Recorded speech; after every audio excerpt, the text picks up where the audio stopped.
Bonjour tout le monde, c'est Nathalie de nellydesign.com. Aujourd'hui, je vais vous montrer comment j'ai fait ces onglets séparateurs pour classer mes DVD et mes Blu-ray. Évidemment, tant qu'à être dans le sujet des films, les onglets ont été faits dans un style affiche de cinéma vintage. Alors, je vous montre tout de suite comment je les ai réalisés. Je vais vous montrer, on va aller télécharger une image, on clique là-dessus, parcourir, et vous allez chercher le fichier où vous l'avez sauvegardé lorsque vous l'avez téléchargé de la bibliothèque de Nelly Design et cliquez sur le fichier qui est indiqué -svg. Donc on ouvre et voici le fichier, on sauvegarde. Alors on clique et on insère l'image comme à l'habitude.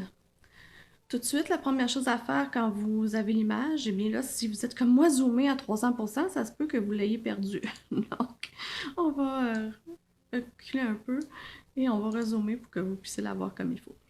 La première chose à faire, donc, comme je disais, c'est de dégrouper chaque image, quoique ici, on n'a pas de modification à faire sur aucune des couches pour le moment.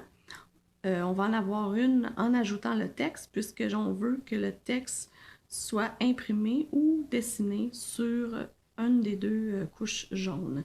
J'ai deux couches jaunes, en passant, je vous l'explique. La première va aller en avant du carton et la deuxième à l'arrière, ça va donner de la solidité pour être sûr que ça ne bouge pas. Je vais vous montrer ça plus tard quand ça va être le temps de l'assembler. Donc, pour le texte, je vais vous mettre le lien. Ce que j'ai téléchargé s'appelle Limelight sur Dafont. C'est une écriture gratuite.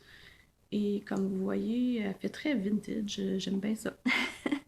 Donc, Limelight, pour aller la chercher, vous pouvez aller taper Limelight directement ici si vous l'avez déjà téléchargé ou aller dans le système et dérouler. Vous allez pouvoir vous trouver votre police. Remarquez que si votre Cricut Design Space était ouvert quand vous avez installé la police de caractère, il va falloir redémarrer Cricut Design Space. Donc, ici, je vais faire un petit scale et là, je prévois mettre, je vais vous le dessiner un peu pour que vous puissiez l'imaginer. On ne va pas le couper, mais des fois, c'est bien de visualiser les choses. Donc, le carton, qui, comme vous savez, je suis incapable de laisser ça gris de cette couleur-là, j'aime pas ça. Le carton a une taille, je vais le déverrouiller, de 7,5 par 6 de haut. Je ne le mets pas à couper parce que ça va être plus simple de le couper à la main, soit dans une feuille 8,5-14 ou dans du 12-12. Ça sera à vous de voir ce que vous voulez. Donc, si je zoome out encore un peu, parce qu'on est gros pas mal, mais je prévois mettre le carton à peu près ici. Je vais l'envoyer à l'arrière pour que vous voyez comme il faut. Donc, ça va dépasser un peu ici et de l'autre côté aussi.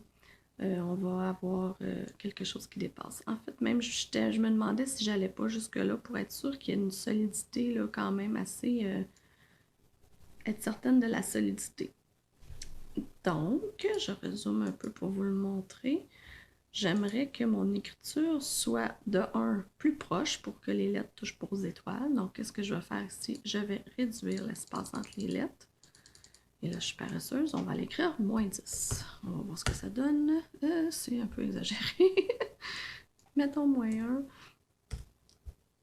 Un peu extrême. Alors voilà, -1, ça serait pas pire. Et comme je veux que les lettres dépassent du carton, il faudrait que je m'arrange pour qu'il soit quand même assez haute. Donc, je pense que c'est comme ça que je vais le faire. Ça va être assez clair. Peut-être le zoomer un petit peu plus petit encore. Le scaler, je veux dire. Puis je vais aller agrandir la distance. Voilà, mon tétage est terminé. Alors, c'est ce qu'on va faire. Là, ce qu'il faut faire pour dire à Cricut Design Space qu'on ne veut pas découper ces lettres-là, mais qu'on veut plutôt les imprimer, on va l'associer à ce carton orangé, pas orangé, mais plutôt jaune. Donc, c'est lui, je pense, en tout cas, peu importe si ce soit un ou l'autre. On va l'associer en sélectionnant Shift et on va aplatir. Donc là, c'est ce qu'on se retrouve. Le reste est tombé en dessous. Là, c'est pas vraiment grave. Nous, ce qu'on veut voir, c'est ça. Donc, on a ici découper et imprimer. Cricut Design Space va savoir qu'il doit imprimer et découper ça. Je vais reculer en arrière parce que je vais vous montrer, si vous n'avez pas d'imprimante, vous pouvez tout de même aller et dessiner. Utilisez un des crayons que vous avez, un crayon noir Cricut, et aller sur dessiner. Il va quand même falloir que vous sélectionnez le texte et la couche pour cette fois-ci les attacher ensemble pour que Cricut sache que c'est sur ce carton-là que vous voulez dessiner. Et évidemment, ça ne remplit pas les lettres. Alors, il va falloir sortir votre huile de coude, si on veut, pour aller colorier l'intérieur des lettres à la main. Malheureusement, c'est pas encore une option disponible. J'ai bien hâte qu'ils fassent ça, qu'on puisse aller sélectionner ici et dire remplissage. Ce serait vraiment super génial. Ça sera peut-être pour une autre fois. Donc, si je recule, parce que dans mon cas, je vais faire la méthode paresseuse vu que j'ai une imprimante et je vais tout simplement aller imprimer et découper. Donc, on sélectionne, on retourne à faire ça, Shift, et on aplatit. Alors, quand on va faire créer, vous allez voir ceci apparaître. Et là, ce qui se passe, c'est que j'ai oublié de faire une étape, c'est-à-dire que là, Cricut Design Space va aussi imprimer le jaune. Il va imprimer le noir et imprimer le jaune. C'est pas tout à fait ce que je veux, parce que je voudrais utiliser un carton jaune à la place pour qu'il imprime les lettres noires sur leur carton jaune. Donc, on va annuler ça tout de suite. Et je vais aller annuler aussi mon aplatir. Et je vais changer ce carton pour du blanc. Comme ça, Cricut Design Space ne va pas imprimer de couleur. Donc, on sélectionne encore les deux. On refait les mêmes étapes. Aplati. Je pense que vous allez commencer à le savoir. C'est bon de répéter. La mémoire s'en souvient plus. Donc, ensuite, on a ça. On ne voit pas la démarcation du carton où Cricut va couper, mais c'est bien correct. On s'imagine qu'on va mettre dans notre Cricut un carton jaune pâle. Et si vous faites le test, ça se pourrait que ça fonctionne avec la Explore Air aussi, puisque c'est une couleur pâle, mais la Explore Air a de la difficulté à faire du print and cut, du imprimé découpé sur du carton de couleur. Donc, si vous avez la Explore Air, vous allez peut-être vouloir utiliser la méthode plus de dessiner avec le crayon. Donc, allons-y, on va aller couper ça. Je vais m'en faire plusieurs aussi avec toutes les lettres pour que je puisse changer au complet mon classement de DVD. Donc, j'ai utilisé ce carton que j'ai acheté chez Michaels avec un beau coupon de 50%, c'est sûr. Puis, il faut donc couper le carton jaune sur lequel je vais imprimer. Je l'ai coupé à 8,5 par 11 pour pouvoir l'insérer dans l'imprimante. Puis une fois dans l'imprimante, vous voyez, à même Cricut Design Space, il faut faire imprimer, sélectionner l'imprimante et ensuite appuyer sur le bouton imprimer. C'est pas plus compliqué que ça. Et quand on va le chercher à l'imprimante, eh bien, on a exactement ce qu'on a demandé. Donc, à imprimer sur du carton jaune, on voit rien de ce qui va être coupé, mais en le mettant dans la cricotte, il va ressortir comme par magie, bien découpé. Pour essayer d'optimiser la chose là, pendant qu'il découpait, moi j'ai 2 tapis. C'est vraiment pratique d'avoir ça. On peut tout de suite préparer le deuxième tapis qui va s'en venir.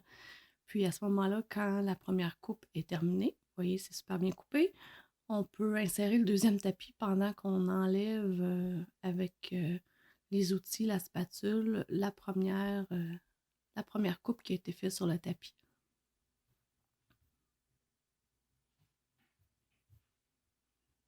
Donc, super contente, c'est vraiment super bien coupé et il suffisait de décoller délicatement. Une fois que tout est coupé, j'ai mon nouveau crayon à colle. Sérieux, j'ai acheté ça pour mon garçon pour qu'il ait moins de difficulté à mettre de la colle. Ça va vraiment bien. Je suis assez impressionnée. Je vous mets le lien sur mon blog. Et là, c'est un petit peu un travail de minutie. Je dois avouer que tous les onglets que j'avais, ça a pris un peu de temps. Là, je me suis dit, avez-vous vu toutes les étoiles que j'ai là? Je vais bien les perdre, c'est certain. Et là, je les ai mis dans mon petit bol fait par ma fille en polymère. Les cartons mesurent 7,5 par 6. Donc, on est capable de rentrer 4 onglets un à côté de l'autre. Donc, pour les voir, il faut calculer les lettres qu'on a dans le bon ordre, s'assurer combien on en a. Donc, c'est ce que j'ai fait. J'ai noté ce que j'avais sur un papier et je les ai mis en position 1, 2, 3 ou 4.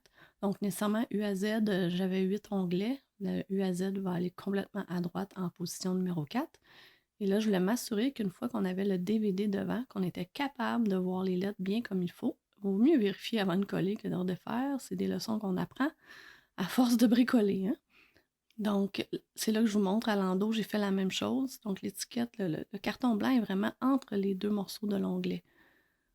Une fois que je les ai tout terminés, j'ai réutilisé mon carton rouge 12 par 12 que j'avais, fait les contours rouges avec, et j'ai coupé tout juste au rebord pour le réutiliser parce que je trouvais qu'il manquait un petit quelque chose. Donc, j'ai coupé, j'ai mesuré à combien dépassaient les onglets sur le carton blanc, fait des petites lignes et j'ai coupé une bande qui va avoir une ligne de pliage au centre et qui va pouvoir se replier de chaque côté du carton.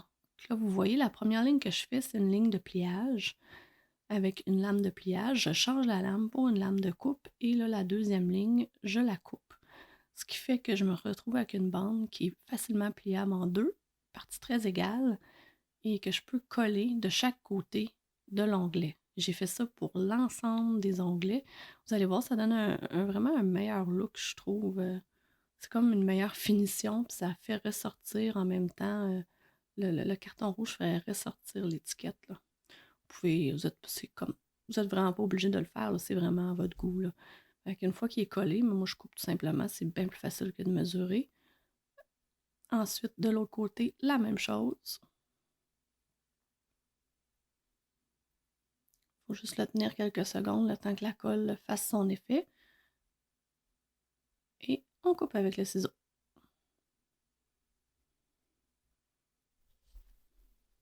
Là, vous voyez, ça donne un petit effet rouge intéressant, tandis que blanc, c'était un peu plate.